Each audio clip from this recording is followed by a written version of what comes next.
Today we're playing a Jeskai Superfriends deck, and it utilizes Keruga as a companion. Now, Keruga can be very powerful in the right deck. Now, the downside to Keruga is you can't have anything lower than 3 converted mana cost in your main deck. We get around this in a few different ways. The most notable is Bone Crusher Giant and Brazen Borrower. The adventure creatures have removal attached to them that costs 2 mana and gets around Keruga's stipulations. This effectively lets us have a turn 2 play, which is often very important in dealing with the opposing deck's creatures, especially if they're playing an aggro deck. Bone Crusher Giant in particular does a lot of work here. A turn 2 Giant via Stomp and then into Giant on turn 3 is incredibly important. Another way we get around it is Shark Typhoon. Now, 4 Shark Typhoons essentially double as an early game way to just dig for an extra land. In a deck like this, where the curve is so meticulously crafted, being able to dig for the land that you need on turn 2, even though it seems like a waste of a card, is incredibly important. It gives us something to do on turn 2, and otherwise we might not have anything. The third way we deal with Keruga's stipulation is Karn. Now, we have 2 copies of Karn, and we can downtick to find something that costs 2 in our sideboard, even though we can't run it in our main board. This is incredibly important for things like Sorceress Spyglass, which we can grab and name Ugin, and then he can't hit us. Or we can get Glass Casket and take care of creatures that are a problem. This is not to mention Tormod's Crypt, Grafdigger's Cage, Shadow Spear, and a myriad of other options in the sideboard. We do have 1 copy of Chandra's Regulator to go with our 2 copies of Chandra the Awakened Inferno, which I'll get to later. And then a few notable cards. Mazemind Tome for advantage, Masticore in case they do get a Nugan down, Golos if we happen to need a land desperately, or sometimes if we have the Orrery, we can actually utilize Golos's activation ability and really go to town. We have an Embercleave for those moments where we can just swing in for the win. Meteor Golem if there's a very problematic card that needs to be dealt with. And Stonecoil Serpent for when we're ahead and we just want to continue to apply pressure. Back to the main deck. We have a myriad of 3-drops, seeing as 3 is typically going to be the first turn we do anything important. Everything in this deck is essentially a 2-for-1 or better, and that's what makes it so powerful. That being said, you're only going to play probably 1 card a turn every turn until you get to the late game. So these cards have to do a lot on their own. We originally had 4 Tefris. Teferi has since been banned, so we replaced some of those with Muyenling. It's not optimal, but the ability to shut down your aggro decks coming at you early with the uptick and generate some value if we draw it in the late game by downticking is important. We've also got 2 copies of Narset, which seems to be the right amount. We've got 2 different board wipes, totaling 6 copies. 4 Shadow the Sky, 4 Realmcloak Giant. Oh, excuse me, 2 Realmcloak Giant. This is important because 6 means statistically we should draw into 1 by turn 4. And usually, since we have the 4 copies of Shatter, it's going to be Shatter. But if it's not Shatter, we'll draw into Realmcloak Giant. And Cast Off has added value in that Bone Crusher Giant's one of our only creatures, and if it's on the board turn 3 as a wall, effectively as a wall, to stop aggro, we can play Cast Off, keep it on the board, and then swing with it to start to take over the board, or just keep it there as more blocks, depending on what the opponent is doing. The core of the deck really revolves around Narset. Narset is absolutely incredible, and I think some people value her appropriately, but I think some people undervalue her. The ability to generate mana, generate life gain, draw cards, or remove problems is huge. The versatility on this card is amazing, and because there's so many non-creatures in the deck, its ultimate is effective as well. Now, we've also got 4 copy of Elspeth Conquers Death, because the card is just incredible. A lot of times it's our way of dealing with Nissas or Ugins or anything big and unruly. We can also use it to get back things that we otherwise might not be able to cast. Now we only have 5 black mana sources, 1 Savai Triome, and 4 Interplanar Beacons for our 2 copies of Ashiok.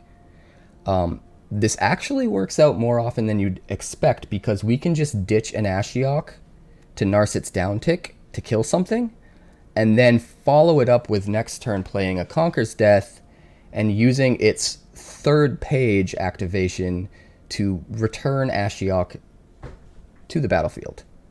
It's incredibly powerful. We can do the same thing with our 1 copy of Ugin. If we're not close to playing it, we can ditch it to Narset and then bring it back with Elspeth Conquers Death's final ability.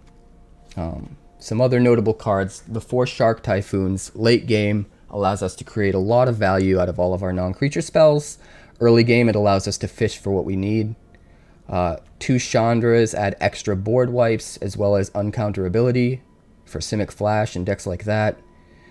The deck overall just performs very well. There's a lot of life gain to keep up with aggro. Interplanar Beacon adds more than you'd expect, and it has incredible control. So I'm really excited, and let's check out the games. Dulce Remy. I think I've played this fellow before. This hand is fine. Turn 2 we dig for land. Turn 3 we dig and make a 1/1. Turn 4 we Narset. If we hit something else along the way, we do more. Lead with the Triome. We're going to hope we hit another land, and we can play the Passage on turn 4.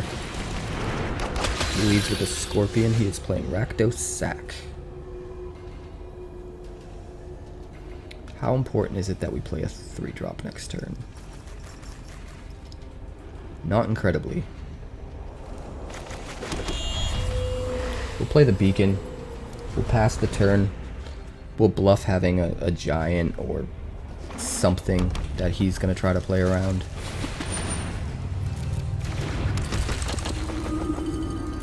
Pass to attackers. We'll let him get through the one. And we're just going to dig.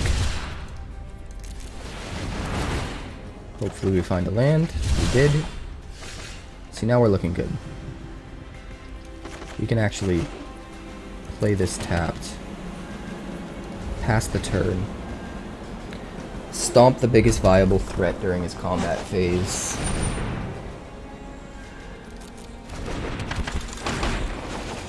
Actually, pre-combat, we'll get rid of Judith. Then on our turn, we can play Narset. Get rid of one of his cards. Let's see. Guess we'll grab a mountain, right? Play Narset. We down tick. Discard Borrower.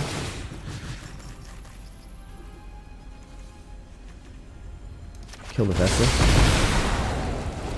It seems a little wasteful, but having a second Narset in our hand, it's okay if this draws aggro and we lose it.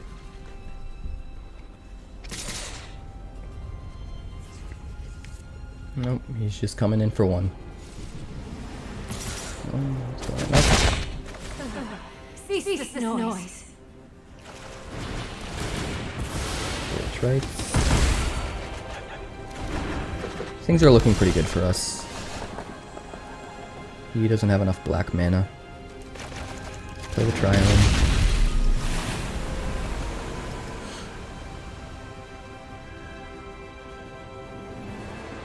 Uptick is a bit of a waste, but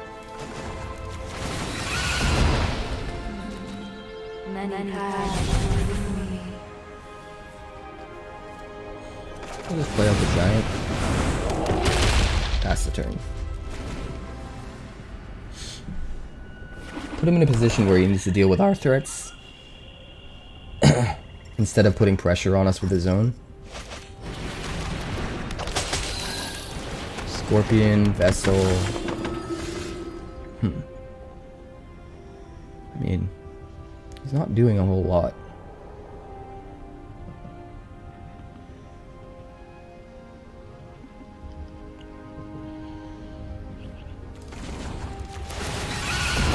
I think we're just going to play the long game, put out some value. We're at 19 and he's got 2 1-power creatures, so I'm not incredibly concerned. We're going to skip attacks, protect Narset.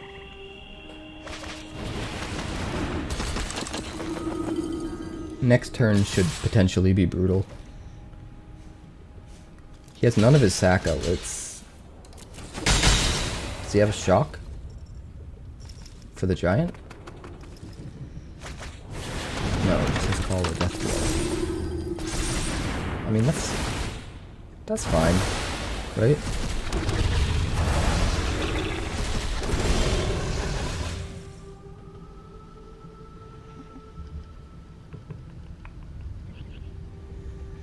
Let's see. We're gonna count it. Consider the future. Discard. Then strike.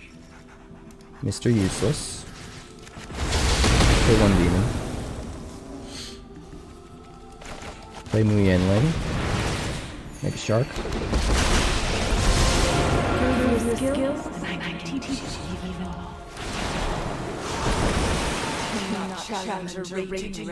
Stick that on the ground.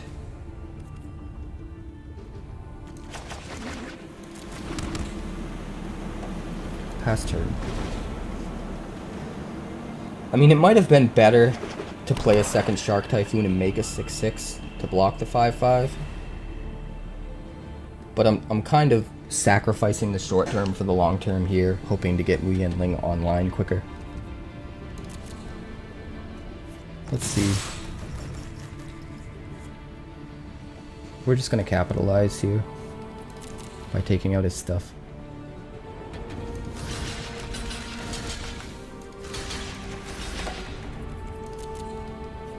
And let him kill Narset.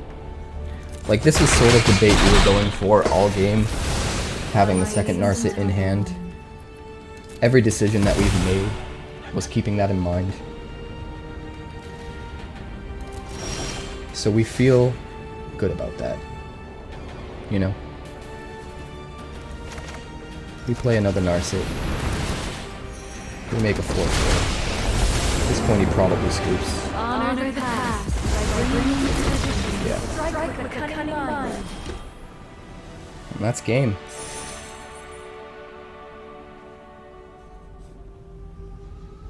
It's keepable.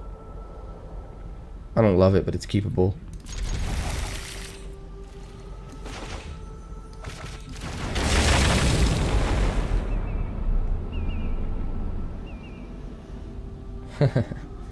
Yeah, I know. I believe I have 25. Which should be fine. 26 seems like the right number, but with Shark Typhoon cycling, 25 just feels right. I mean, we want to play blue things, right?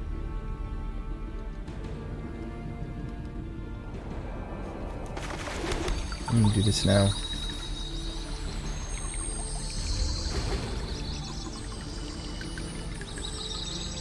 Maybe I should have held off on the Triome and just done Fabled Passage first turn.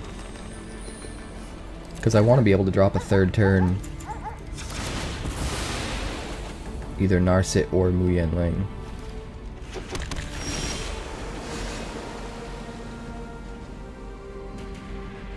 Right?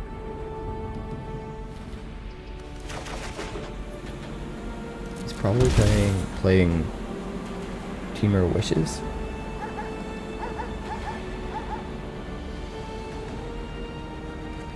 Let's start taking up Mu Yanling. The mind is resistant. She gains in value every turn she's on the board, so...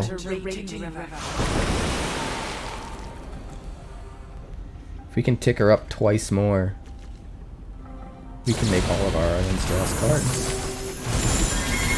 And borrowed. That's fine. Alright, so he's playing Teamer Wishes, for sure. But he's got no Lucky Clover and no Innkeeper. So that's really good for us. Now, do we want to wait? We could borrow and stomp. Petty Theft and stomp. During his turn if we wanted to.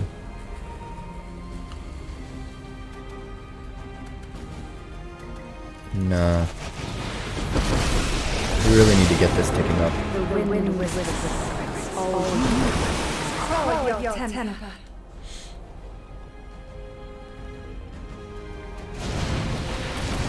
And I can probably just deal with anything he puts out on my own turn. Like if he plays a Lucky Clover now. Triome.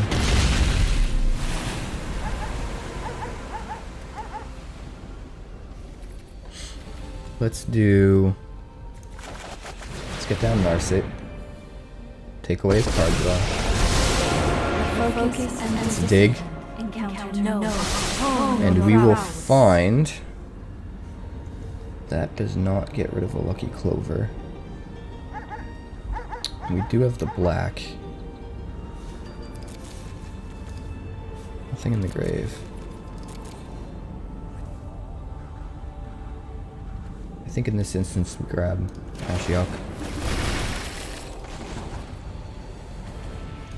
Actually gonna tick up. The sky is my domain. The thing about Teamer Wishes is they have a ton of value in the mid game with Lucky Clover and Innkeeper, and we need to be able to match that. So theoretically, if we can get Mu Yanling ultimate, we can keep up with that. Which is why I didn't make a token. In this instant, I should have made the 4/4.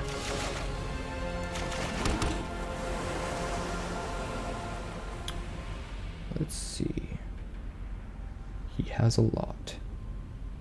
I think we kill the Innkeeper no matter what. Thoughtfulness before action. We'll grab Chandra.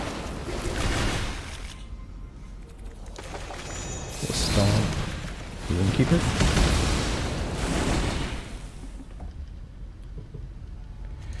We'll get back to New York. She'll get there eventually. Yeah, I know. Escape to the Wilds. Tons of value.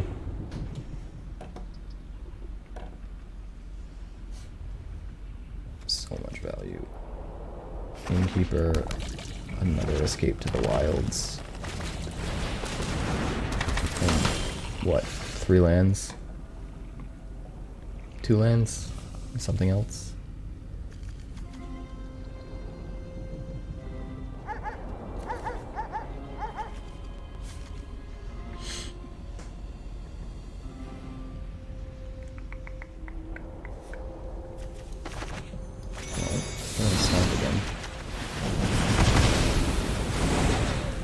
Because we can. We're gonna down tick this time. And it will offer assistance. And we will. I guess we'll try to race. I don't know. He's got tons of value. It's worrisome.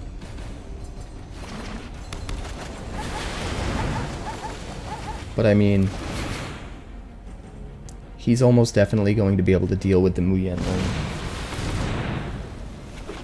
So ticking it up at this point seems like a waste.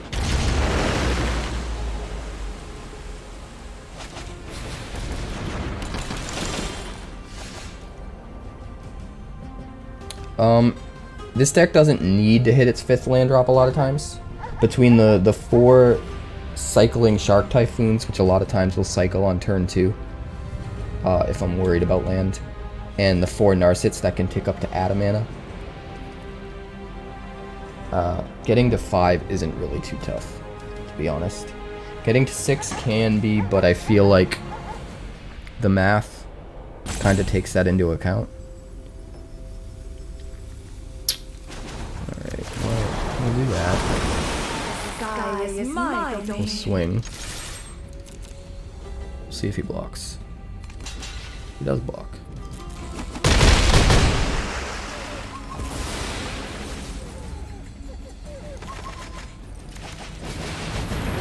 Hardcast a Shark Typhoon. He has to deal with it. I mean, he probably will. He doesn't. He deals with everything else. But that's not that bad for us. We can gain insane value from this. So if he doesn't take... Honestly, I think he would have been better off taking out the Shark Typhoon rather than everything else. Like, we're 1 away from Ugin. Which means what we want to do is play this. Because if we don't get our land next turn, we can tick it up to play Ugin. Your mind. There is always more to learn. We're going to gain some card advantage, just in case he gets rid of it. And then we're going to get on board. Pass turn. Plays an Innkeeper again. Plays his Giant. That's not so bad.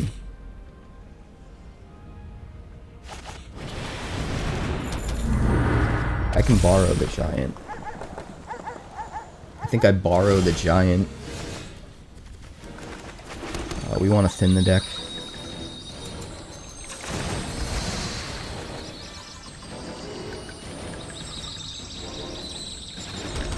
So we have 4, 5, 6, 7, 8. We have 9.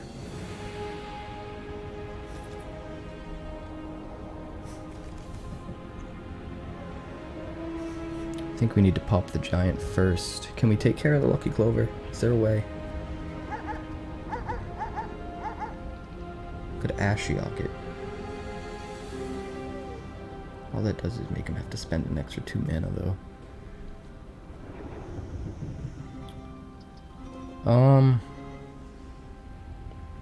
We are going to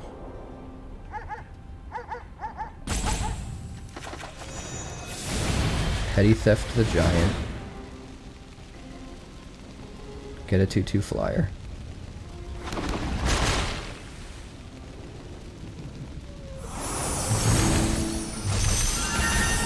Pick up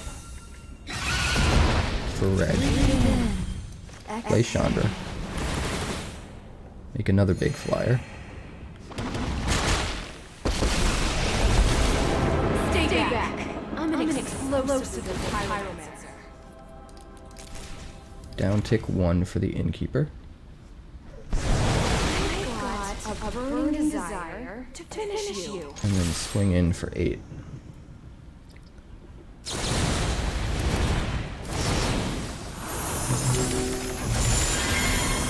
I mean, that's good, but we're still in a very good position. If he doesn't take out the Chandra, this turn, then he's almost definitely gonna die, regardless of how much value he has. If I can just uptick once, let alone twice,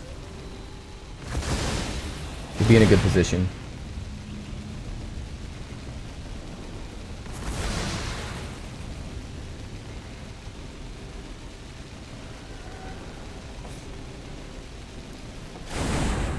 This deck was originally 24 land, and I did tick it up to 25. It's just so hard to find room. There's definitely an argument to be made to move it to 26. But I think it mostly works out fine at 25.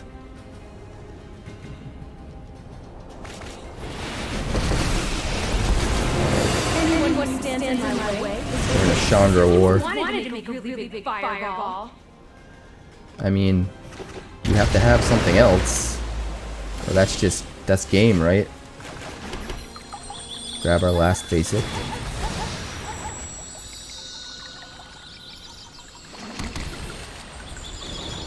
Pick up. Is it just me? Or is it getting a little warm in here? Swing for 6. Unsummon? No. Pick up. Doesn't matter. Playugan. Exchange GGs.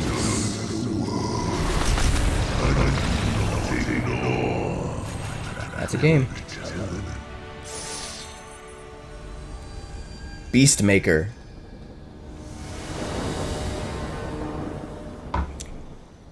I'm ready for you to make some beasts. See, we don't have a play until turn 4, and even then we need another land. But our mana spread is actually really good. We can passage turn 1 for a blue, and then we'll have a blue, a red, and 2 white, which lets us cast almost anything in the deck. Like, we won't be able to cast these, but if we get the land drops, we can get to Narset and Realmcloak Giant and anything else we draw.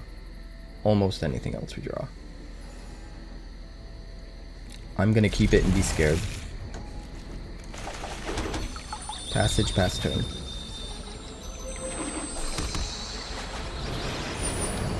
He's got a cute puppy. Oh, he's playing mono white. Mono white life game. Which means I need some really good early turn plays, or I'm gonna have some problems. I don't know if Narset turn 4 is gonna be good enough.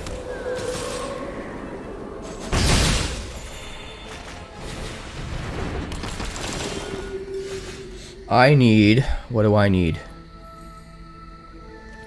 I need to top deck a Shatter the Sky.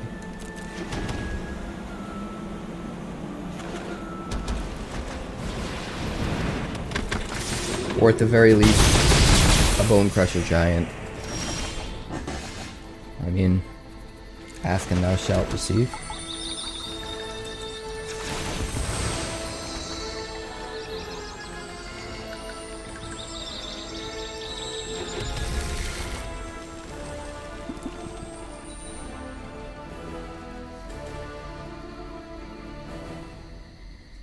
He's got the mana for the Alseed. So my choice is stomp the Alseed right now and hope he doesn't sack it, because if so, the creature half of this goes away. Or I could wait until his turn and hope he taps out.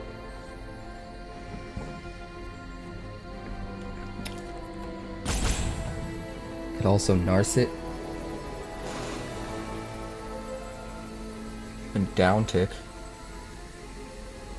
1, 2, 3, 4.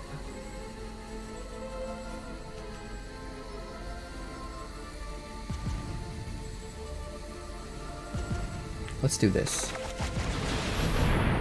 It's risky. We're gonna Narset, we're gonna uptick. We're gonna try to weather the storm.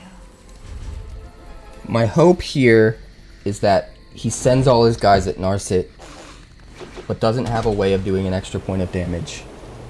And then next turn I can cast off and just kill everything. Even if he makes a bunch of angels.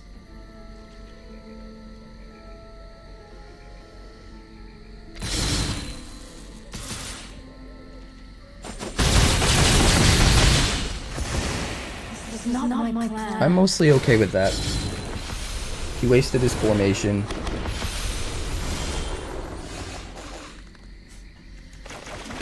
I think that puts us in a pretty good spot. Let's see if I'm right.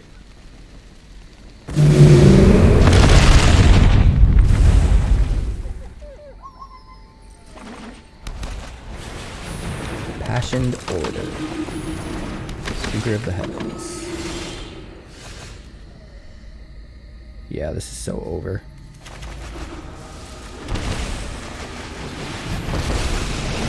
He probably scoops. Take it back. Check out these fireworks. 2 board wipes in a row is nothing to scoff at.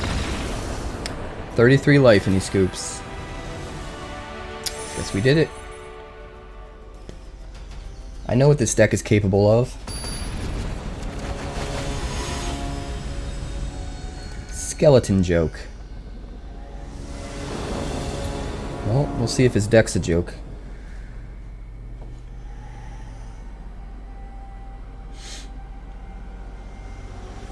It's slow.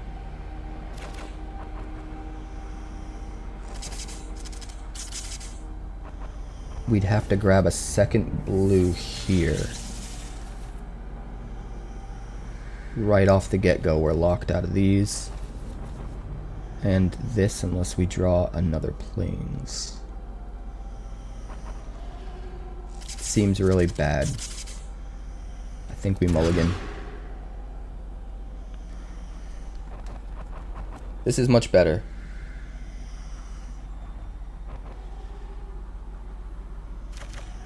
We'll keep this. Toss back Chandra.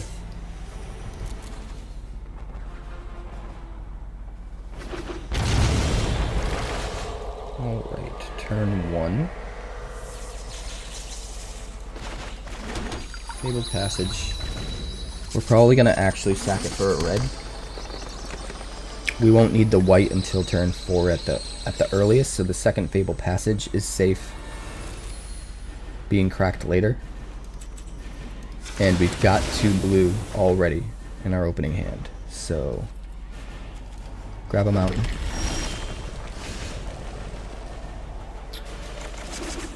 Put the fountain into play tapped. Next turn we'll drop a Mu Yanling.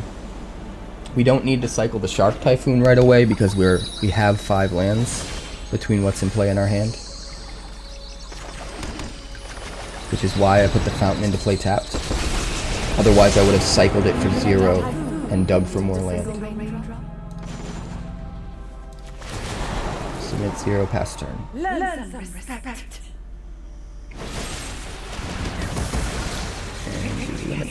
It's not so bad though, honestly.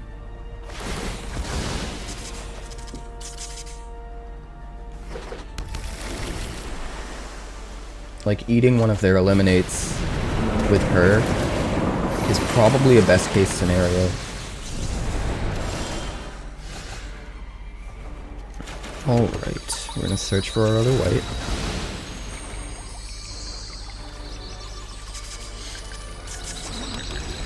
Gonna pass the turn, and more than likely cycle the Shark Typhoon for 2.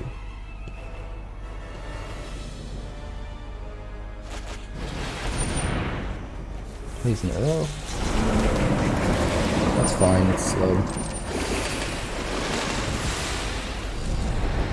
Life gain means it's gonna take us longer to get there, but I think it's fine.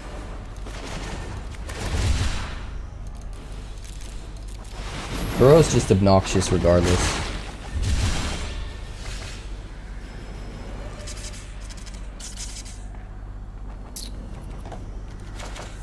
Gonna play the passage. Crack it to thin the deck. Grab a plains. We're gonna hold on to that Shark Typhoon.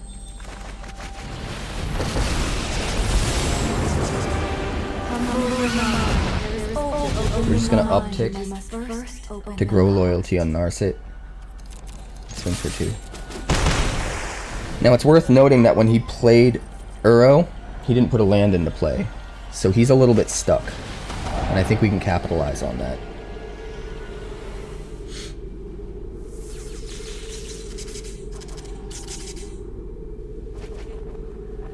He takes out the Shark Typhoon. That's to be expected. That does mean he's not planning on playing a big threat anytime soon. Or else he would have taken out the ECD. Got no black mana for Ashiok.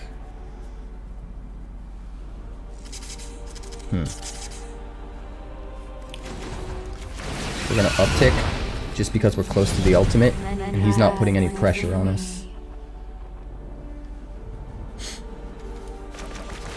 Put Keruga in our hand. We don't get to use the mana from Narset for that, but that's okay. Swing for 2 and pass. We gotta play the long game here. Shocks in a land. Extinction event? I don't think that would be good enough. He's got to take out Narset.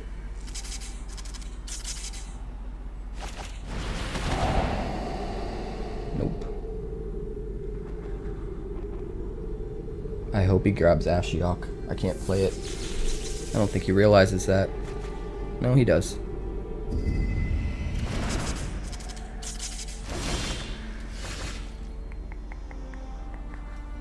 Alright. I think we're going to take a chance and actually uptick it one more time.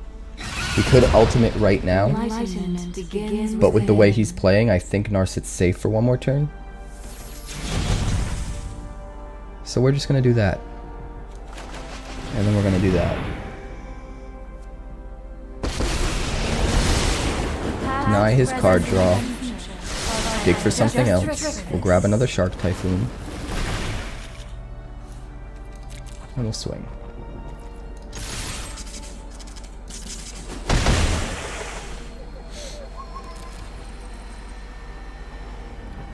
I don't think it's worth cycling the Shark Typhoon here.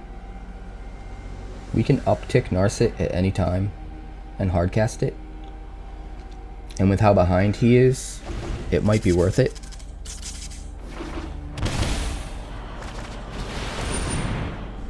He plays his Nissa.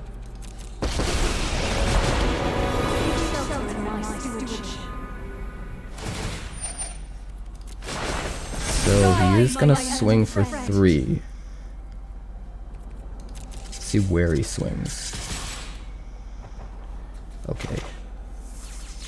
In this situation, I think cycling does make sense because we will chump block. And we'll get an extra card out of Narset.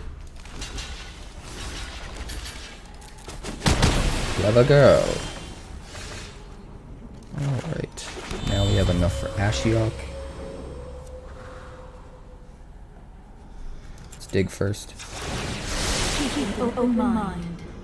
ECD. All the way.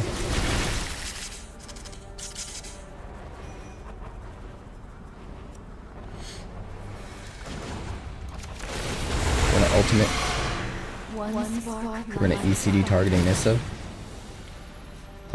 Mainly because we want to stop his mana generation. He's stuck on mana. Save the shark as a blocker. He's stuck on mana, so if we take away his Nissa, he can no longer double his mana. And that helps us capitalize on the situation he's in.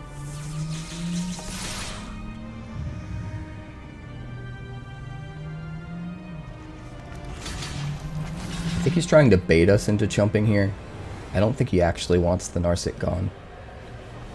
But we don't mind losing the shark.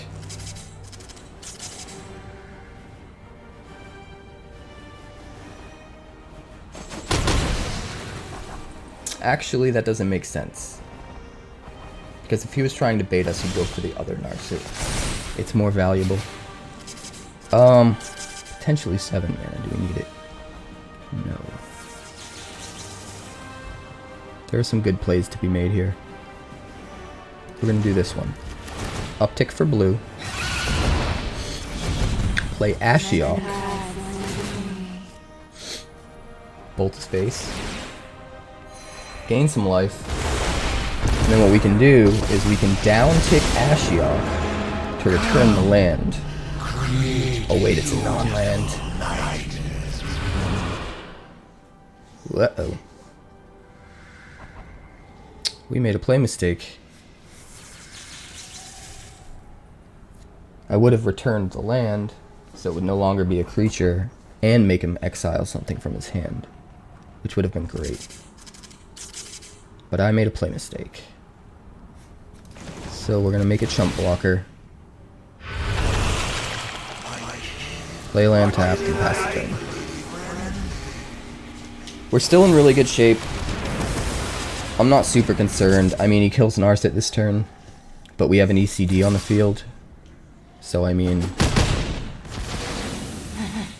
he's got to have card draw.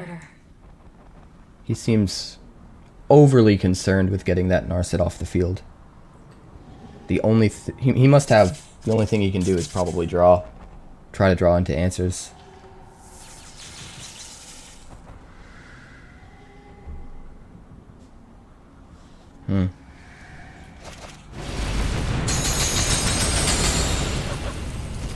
Just doesn't want to waste replaying the road.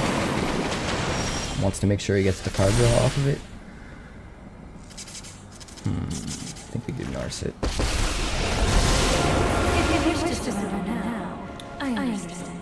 We can't Realm Click Giant. It's one of the downsides of that.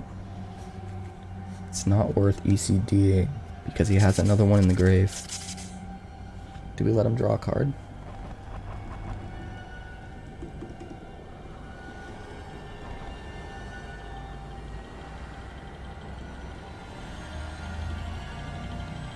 Let's do this.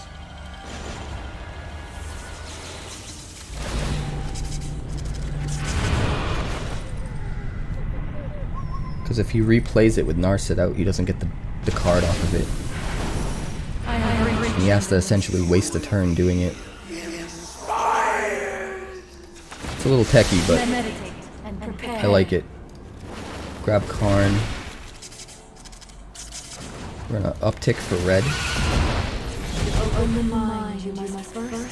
Stomp. And we have the emblem, so we get a double stomp. Leaves us with 6 mana.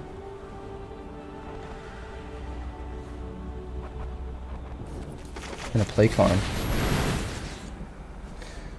Pop him for 2. We will search for...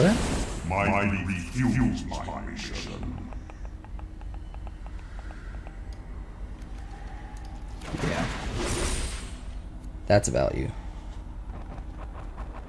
That's going to be really hard to come back from. Like, if they're not putting on enough pressure, and we can actually take a turn off to grab an Orrery and put it into play, like... I mean, the second ability draws us 4 cards in this current board state. It's just insane. Yeah, see?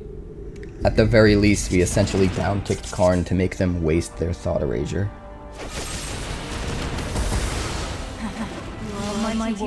Man, he really wants to draw cards.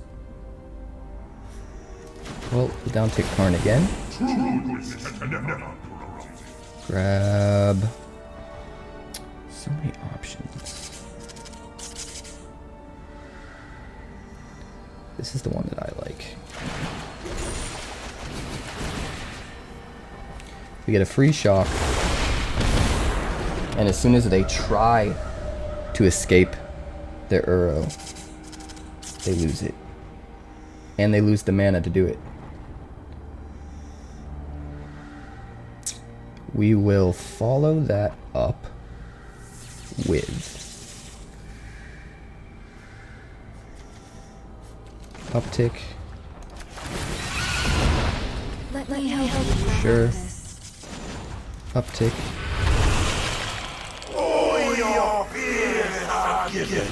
Play Keruga. Fill up our hand.